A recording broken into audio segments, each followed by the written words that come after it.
Bendiciones, mis amados. Qué bueno que estamos de regreso aquí en su programa El Investigador Bíblico. Siempre es grato contar con su audiencia, con su sintonía. ¿Verdad? Que el Señor nos permite compartir con ustedes. En el día de hoy vamos a estar hablando de un tema un tanto interesante, y es de que todo tiene su precio.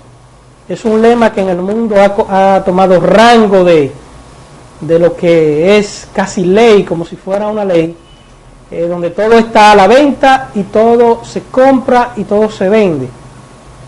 Ahora bien, entre los hijos de Dios, este hecho pues no resulta tan cierto como pudiera el mundo tomar eso como un hecho. Por ejemplo, entre nosotros hay múltiples ¿verdad? Informaciones de que el hombre vende de todo. El hombre vende casa, el hombre vende un automóvil, el hombre vende lo que sea. Pero lo más curioso es cuando también se nos dice que el hombre es capaz de vender su alma al mismo diablo. Entonces, cuando uno ve que todas estas cosas que hasta la gente, pues, en un momento determinado podrían optar por vender su propia alma, pues uno dice, todo realmente tiene un precio y todo se vende. Ahora bien, en la historia que vamos a estar hablando en el día de hoy, es de un personaje que, o vamos a decir, vamos a tomar dos ejemplos, dos personajes, uno que vendió y otro que se negó a vender. Porque en la vida, pues, no todo realmente se compra y no todo realmente se vende. Tenemos la historia de Esaú, hijo de Isaac, el hijo de Abraham. Pues esta es una historia que tiene una enseñanza muy extraordinaria. Y para esto vamos a contar con unos versículos bíblicos allá en Hebreos capítulo 12. Vamos a estar leyendo desde el versículo 15 en adelante. Usted puede buscarlo conmigo allá en Hebreos capítulo 12, versículo 15. Y dice, mirad bien, no sea que alguno deje de alcanzar la gracia de Dios, que brotando alguna raíz de amarguras os estorbe y por ella muchos sean contaminados. El 16 dice, no sea que haya algún fornicario o profano como Esaú, que por una sola comida vendió su primogenitura. Repetimos el verso 16. No sea que haya algún fornicario o profano como Esaú, que por una sola comida vendió su primogenitura. Cuando leemos acá en el libro, en la carta a los Hebreos, ¿verdad? Unos miles de años después del hecho ya anunciado o establecido en Génesis capítulo 25, en donde vemos la historia, cómo se desarrolla, la historia de Jacob y la historia de Esaú, los hijos de Isaac. La historia se nos dice que eran dos personas muy diferentes. Eran mellizos o vamos a decirlo, eran gemelos pero diferentes, con características muy diferentes. Hijos del patriarca Isaac, por ende, los herederos de las promesas que Dios le había hecho a su abuelo Abraham. La Biblia nos dice claramente cuáles eran las características, pero vemos que miles de años después se habla de uno de estos personajes de una forma que aparentemente quedó en la mente del pueblo de Israel como una persona que no era digna del llamado para el cual fue, para el cual nació. Sabemos que en la antigüedad el primogénito era la persona que llevaba el linaje hacia adelante de la familia, pero también antes del sacerdocio arónico era la persona que era el sacerdote de la familia, y una serie de derechos y prerrogativas. Pero en el pueblo de Israel el primogénito era primero eran consagrados a Dios, eran de Dios. Dios dijo, todos los primogénitos son míos. Pero en el caso de Esaú, se daba una situación especial. Saúl había nacido para tres cosas fundamentales. Primero, para cumplir la promesa ya de Génesis 3:15. La promesa de Génesis 3:15, donde la simiente de la mujer heriría en la cabeza a la serpiente. Se estaba hablando de la simiente de Adán. De acuerdo al orden, Abraham, Isaac, era Esaú, de acuerdo al orden natural de las cosas en Israel. O sea, este era un hombre que había nacido con un alto privilegio. En segundo lugar, Esaú había nacido para continuar el linaje que llevaría hasta Jesucristo. O sea, Cristo estaba llamado a ser del linaje de Esaú, de acuerdo a la línea. Entonces, estas cosas eran un privilegio alto. Es como hoy en día, y tenemos acá una compañera aquí, nuestra hermana, en el estudio, que nos va a estar ayudando con el tema de hoy. Queremos decirle, hermana, y para los amigos que nos ven, hoy en día, la Biblia nos enseña que nosotros somos un pueblo santo, pueblo adquirido por Dios, ¿verdad? Real sacerdocio, para anunciar las virtudes de aquel que nos llamó de las tinieblas hacia su luz admirable. O sea, tenemos un alto privilegio. Tenemos una herencia espiritual. En el caso de Saúl, había una herencia espiritual que debía llevar. Pero vamos a ver cuál era el comportamiento de este joven respecto a esa herencia espiritual que Dios había dado a su vida. Pero vamos a tratar de eso después de la pausa.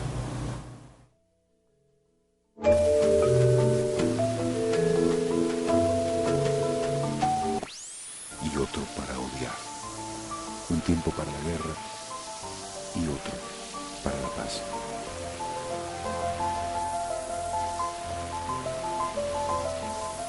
Hay un tiempo para la música, un tiempo para las palabras, un tiempo para la radio, para odiar, un tiempo para la guerra y otro para la paz.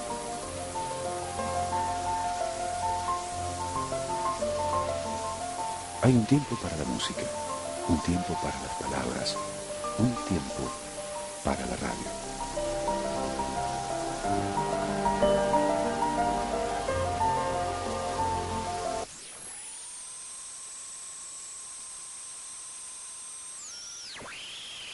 Sí, estamos de regreso, mis amados amigos, y estamos hablando sobre el tema de que todo tiene su precio, de acuerdo a lo que muchos dicen. Algunas veces se aplica el término, otras veces no. Y estamos citando un ejemplo muy particular de alguien que fue llamado por Dios para heredar un lugar prominente en la historia de Dios, en la historia de la raza humana. Por ejemplo, estamos hablando del caso de Esaú, el hijo de Jacob, ¿verdad? Pues, sí. Realmente nos damos cuenta que esa historia que nos da la Biblia tiene una connotación muy específica con relación a la primogenitura. Porque allí se ven muchas, cómo entre los hermanos existía cierto grado de rivalidad uno con el otro. Entonces, si uno se detiene a leer realmente qué connotación hay allí para nosotros, para nuestra enseñanza, se pueden cambiar muchas cosas hoy en día. Cierto, la historia de Esaú y Jacob encierra muchas enseñanzas, pero el punto de hoy que queremos indicar es la actitud que tenemos a veces frente a las cosas de Dios, a las cosas que realmente importan, a las cosas que realmente tienen cierto sentido, ¿verdad que sí, hermana? Entonces, ¿qué era lo que se le había dado a este joven? Un privilegio extraordinario, ser el que llevara a feliz término las promesas de Abraham de que en su simiente serían benditas todas las familias de la tierra. Ahora, Esaú sabía esto, pero ¿cuál era la característica de este hombre? Era un hombre que algunos dicen que era el típico creyente mundano. O sea, para él las cosas espirituales no tenían sentido. No tenían ningún valor, porque el hombre natural no le da valor, el hombre natural y que no tiene fe, no le da valor a las cosas espirituales. La Biblia es un libro que nos enseña el valor espiritual de las cosas, que todo lo que hay en esta tierra pasa, que todo es pasajero, que las cosas que no se ven son mayores que las que se ven. Ahora, nosotros solamente podemos ver esto cuando vivimos una vida espiritual, cuando dejamos que sea la fe nuestra en Dios que nos guíe, porque cuando es nuestra mente natural las cosas salen un poco mal. Y que realmente las cosas que suceden es por un propósito que Dios tiene con nosotros. Es un propósito que Dios tenía al realizar lo que estaba haciendo con ellos. Sí, pero debo decirle algo. El apóstol Pablo habla ahí en Romanos sobre la predestinación y en Malaquías capítulo, creo que 1:3 o 3:1, algo así, acerca de la elección de Jacob por encima de Esaú. De hecho, dice el apóstol ahí en Romanos que Dios amó a Jacob y aborreció a Esaú. Sin embargo, pudiéramos decir que cuando uno toca el tema de la predestinación, debe hacerlo con mucho cuidado, porque pudiera de pronto uno dejar mal parado a Dios frente al mundo. Me explico. La predestinación plantea un problema, y es que si las cosas van a suceder como quiera, pues yo no tengo oportunidad, yo no tengo elección. Si de hecho, como algunos plantean, que salvo siempre salvo, y el que nació para perderse se va a perder, bueno, pero ¿y qué elección tiene entonces el que se va a perder? No, yo entiendo que Dios le da las oportunidades a cada cual. En el caso de Esaú y Jacob, Esaú tenía iguales oportunidades que Jacob, de hecho claro, mayores, porque era el primogénito, era el portador. Ahora, ¿cuál era el valor que él le daba a eso? Ninguna. ¿Por qué? Porque en un momento, ¿verdad?, de la vida de estos dos jóvenes, Jacob prepara una comida y Esaú quiere de esa comida, y era tanto el valor que él tenía a su primogenitura que le vendió su primogenitura por un plato de comida y por una sola a Jacob. Entonces, Esaú representa al creyente que tiene en poco las cosas de Dios. Por eso aquí cuando en hebreo se le dice profano, una persona que es profana es una persona que no menosprecia las cosas de Dios, que desvaloriza las cosas de Dios. Entonces, ¿qué es lo que vemos con peligro hoy en día? Que la gente hoy en día no le pone cuidado a las cosas de Dios. Sino que la toma como algo somero, algo pasajero. No solo eso, sino que no le dan la debida importancia. Usted sabe lo que es usted ser salvo. Usted sabe cuánto costó esa salvación. Por eso Pablo le dice allá a los creyentes, dice, por precio fuisteis comprados, no os hagáis esclavos de los hombres. O sea, oye, y también el mismo escritor de Hebreo dice, porque que es allí en el capítulo 2, que es necesario que con mayor atención atendamos las cosas, no sea que nos deslicemos, porque si Dios no perdonó a los ángeles, ¿cómo nos perdonará a nosotros si descuidamos una salvación tan grande? Oye, una salvación tan grande. Pero hoy vemos como que la gente no le da valor a esto. Jacob y Esaú tipificaban dos creyentes, dos tipos de creyentes. Había uno que sabía lo que había y quería eso. Conocía el propósito de Dios. Sí, exacto. Ese estaba en sintonía con Dios. No tenía del todo claro el programa de Dios, pero quería esa bendición. O sea, se dejaba guiar. Exacto. O sea, la tenía en alto. Mientras el otro la menospreciaba, este la tenía en alto. Entonces, Jacob dejó de alcanzar la gracia de Dios por eso mismo, porque no valorizó lo que tenía. Entonces, pensaba como un hombre terrenal, que una gratificación temporal para él era suficiente. Jacob no, como usted dijo, Esaú. Para Esaú, exacto, valga la corrección. Para Esaú, una gratificación temporal era suficiente. Ahora bien, todo tiene su precio, pero no todos están a la venta, ni no todos se venden. Hay un ejemplo opuesto al que nosotros estamos señalando en este momento, y se encuentra allá en la historia de los reyes de Israel, el rey Acab y la viña de Nabot.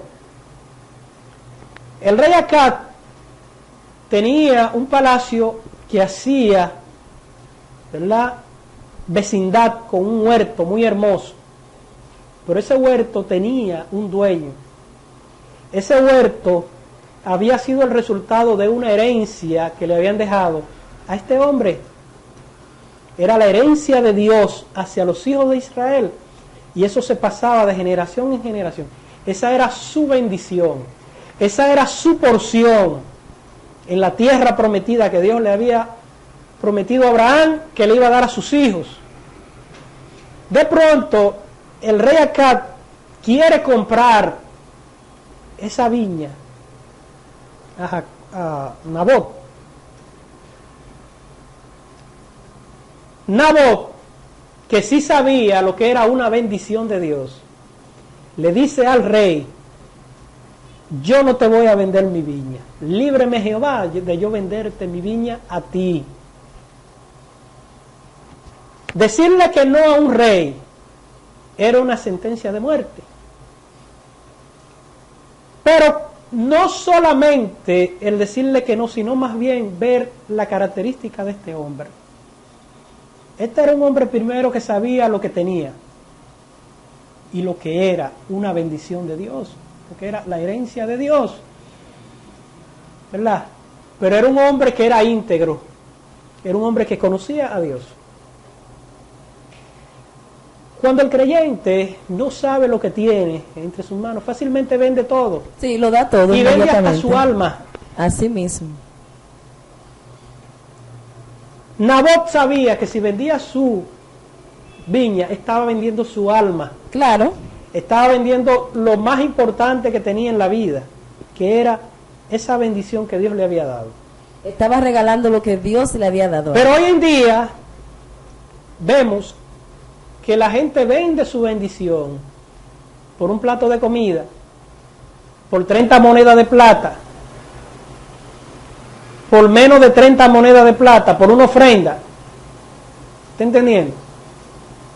Por dinero, por un trabajo, por una mujer. Hoy en día venden lo que sea, su primogenitura, su bendición, por cualquier cosa. Entonces, cuando uno ve estas cosas, dice, pero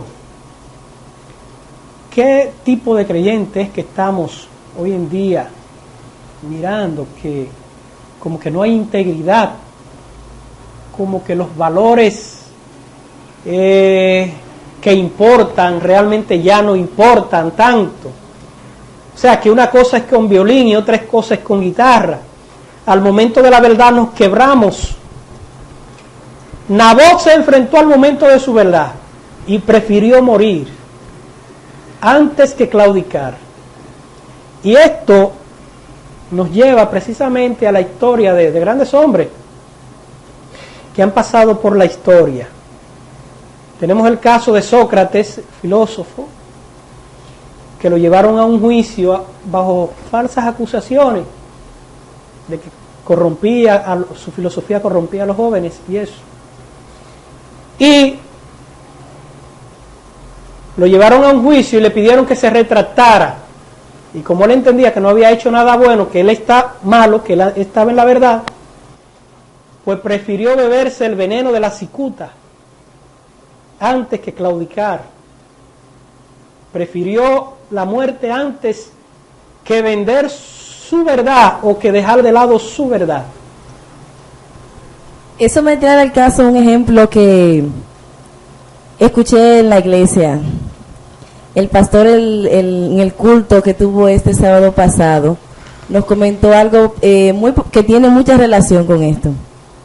Y él dio un ejemplo y dijo, si a una persona ahora mismo, a uno de ustedes los llama, le dice, le vamos a dar $1,000,000 para que usted lo gaste en un año completo, y al final del año usted va a ser introducido dentro de una cámara de gas, ¿usted lo acepta?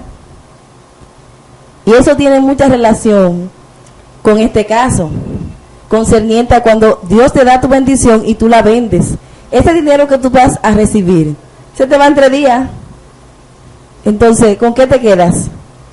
Te quedas perdido porque no tienes nada. Así es. La verdad, la Biblia nos enseña, compra la verdad y no la venda. O sea, no hay por qué, por dinero, como hizo Judas Iscariote, que vendió al Señor por dinero. Y perdió su vida. Y perdió su salvación, perdió su vida.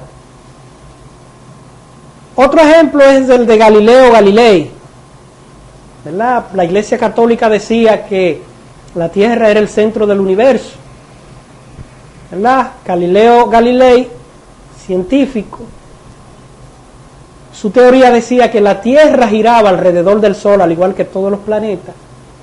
La Iglesia Católica lo lleva ante la Santa Inquisición, la Santa entre comillas, para que se retractara. Y Galileo Galilei se retractó, pero cuando iba subiendo los escalones, se paró y dijo, sin embargo se mueve. O sea, lo que dije lo rectifico, se mueve. Entonces, la verdad es lo más importante. Usted puede ser pobre, no tener nada, pero si usted tiene la verdad y tiene la integridad en su vida, mire, eso es lo que realmente importa. Era como decía nuestro padre fundador de la patria, que es mejor morir con honor que vivir sin él. Porque cuando uno pierde el honor, uno lo pierde todo. Y Dios busca gente honorables, gente de principios, gente que sean firmes, venga lo que venga. Y son personas, doctor, que fueron criadas con altos valores en sus familias, porque eso es algo que se está perdiendo hoy en día. Por eso es que muchas personas tienen ese problema. Lo que pasa es, ¿qué es lo que se le está dando al niño? Si a un niño no lo alimentan como es, crecerá anémico, enfermo. Desnutrido, enfermo. Entonces, la responsabilidad es del que enseña, del maestro. Por eso Pablo le decía a Timoteo, ten cuidado de ti mismo y de la doctrina, porque haciendo esto te salvarás a ti mismo y a los que te oyeren. Sin embargo, Jesús le dijo a los escribas y a los fariseos, ustedes son 2 veces hijos del infierno, porque no dejan entrar a la gente, ni entran ustedes tampoco. Hay una historia en la Biblia que a mí me fascina, otra historia, y es la historia de los recabitas. Los recabitas es una historia que está ahí en uno de los profetas mayores, creo que en Jeremías o en Ezequiel, no me recuerdo, pero sí conozco la historia de punta a punta. Los recabitas eran una familia que eran israelitas y vivían ahí, en el seno de Israel, pero eran diferentes a los israelitas.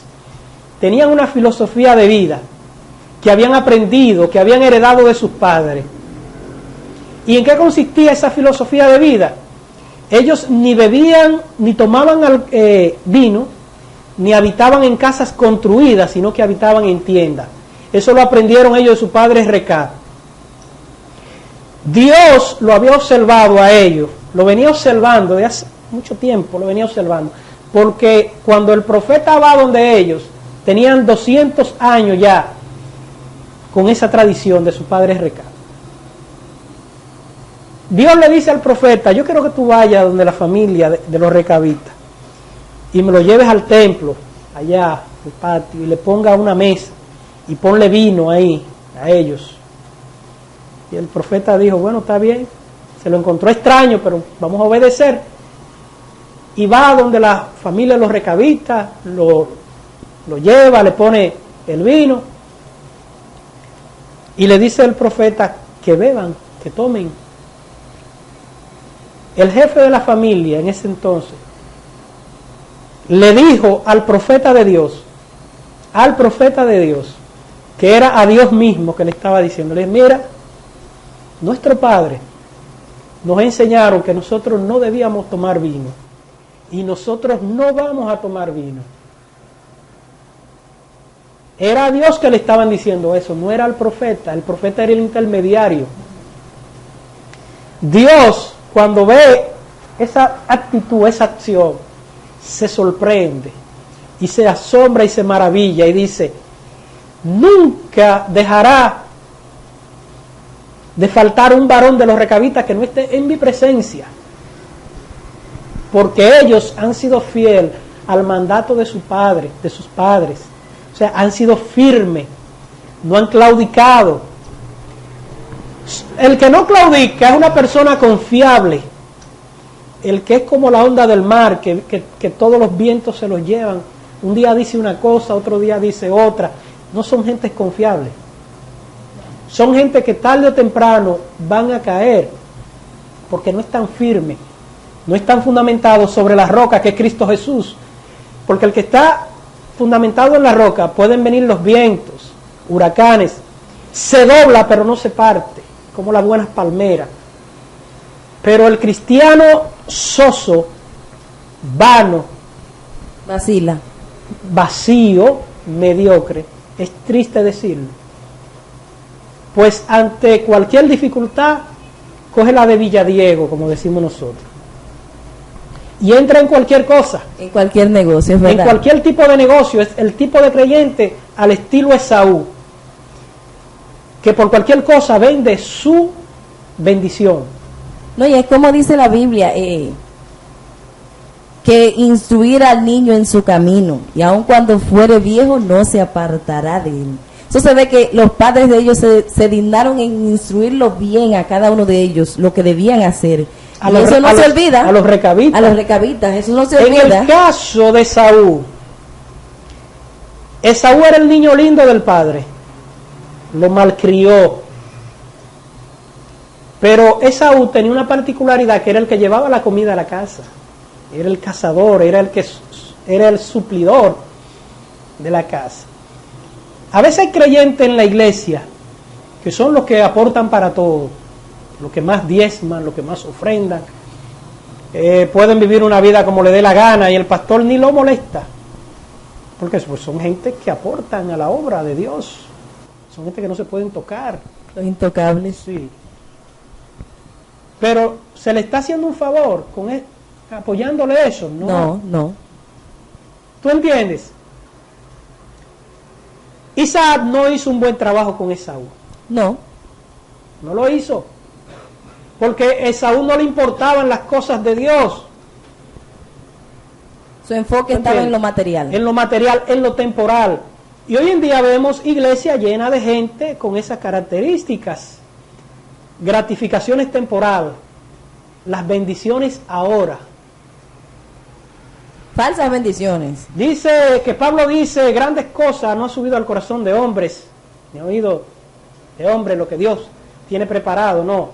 Pablo, quédate con eso allá, lo mío dámelo ahora. Entonces, ese es el lema que estamos viviendo. Y por eso vemos la falta de calidad en el creyente de hoy, la falta de firmeza. ¿Tú entiendes? ¿Por qué?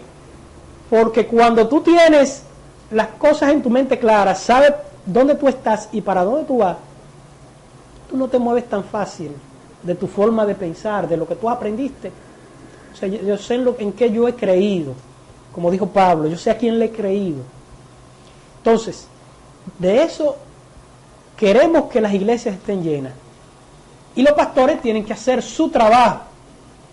¿Me entiendes? Por eso en Hebreos, repitiendo el versículo 16 del capítulo 12, oye lo que dice: no sea que haya algún fornicario o profano como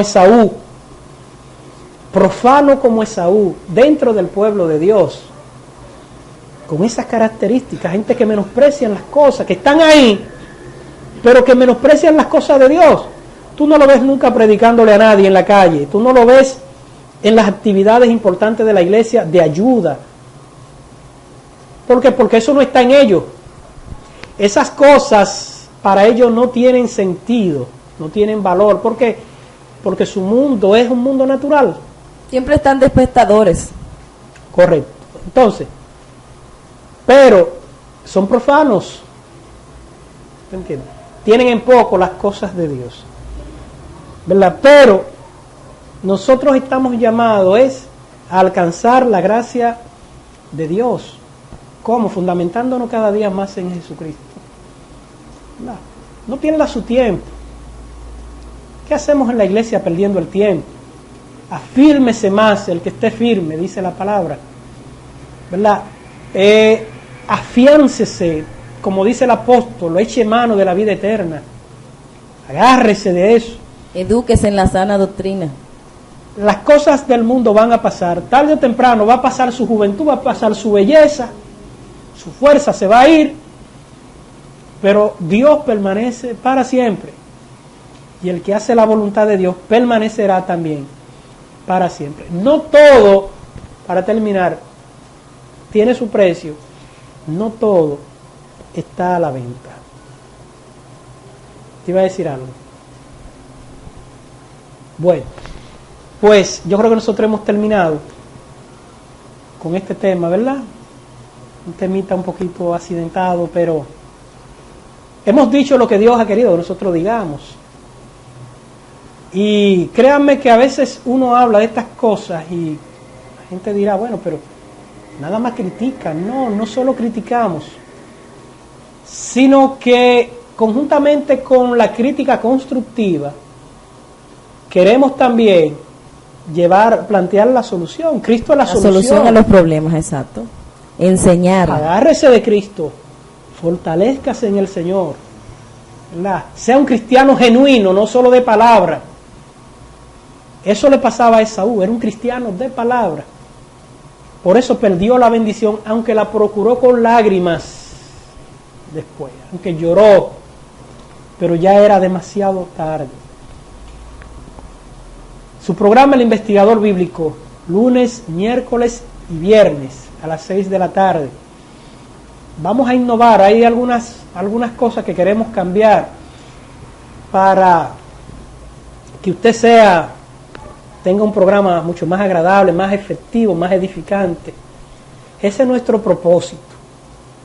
Mire, que usted aprenda la palabra de Dios, no lo que Juan Mercedes quiera decirle, no, lo que la palabra dice, lo que la palabra de Dios nos enseña desde Génesis hasta Apocalipsis. Entonces, Dios quiere gente genuina, gente de verdad, gente que le amen de verdad. Por eso allá, oye, esto es un tema que si uno sigue, cuando el Señor resucita, que se reúne con los discípulos, le pregunta a Pedro, ¿me amas, Pedro? Se lo preguntó 3 veces. Pero ese me ama que Jesús le estaba preguntando, le estaba solicitando, era que si lo amaba más que todas las cosas.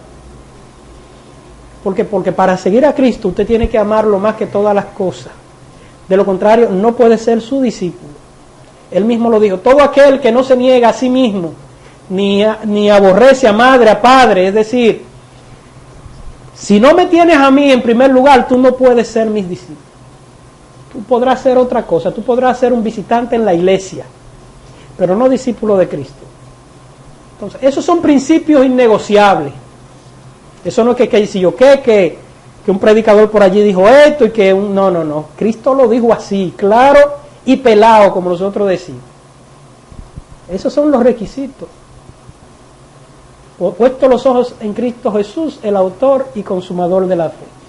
Que Dios le bendiga y será hasta otro próximo programa del Investigador Bíblico.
Siempre nos sentimos en casa aquí en Puerto Rico, nos hace sentir en casa. Gracias por su amor, tienen un corazón tan grande. Los amamos con todo el corazón, Puerto Rico. Muchísimas gracias una vez más por acompañarnos en esta noche tan especial. Y también quiero felicitar a alguien muy especial en mi vida, al amor de mi vida. Hoy cumple 32 años. Hoy cumpleaños. Un aplauso. Happy birthday, baby. I love you so much. Y que el Señor te dé miles de años más. Una manera que celebraron con ustedes. Y me siento muy alegre de ser tu esposo. Gracias. Dicen que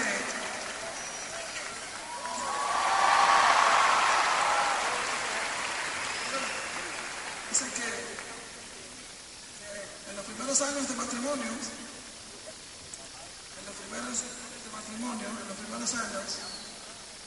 escucha bien, en los primeros años de matrimonio,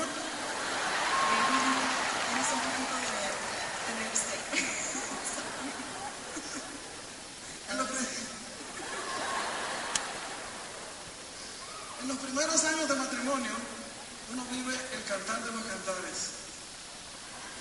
Luego más adelante dicen que la gente vive el libro de Lamentaciones. Después de un tiempo viene el Apocalipsis y al final la gran tribulación. Pero es todo lo contrario a lo que ha pasado junto a esta princesa que amo con todo mi corazón. Quédate en el libro de cantares siempre, siempre. Así es. Cuando el primer amor se va, no se puede esconder la realidad. el vacío se adueña de verdad. Cuando primero se va, ya no vale fingir tampoco actuar. Lo primero es que el último lugar. Te domina la insensibilidad, aunque el fondo entiendes que estás mal.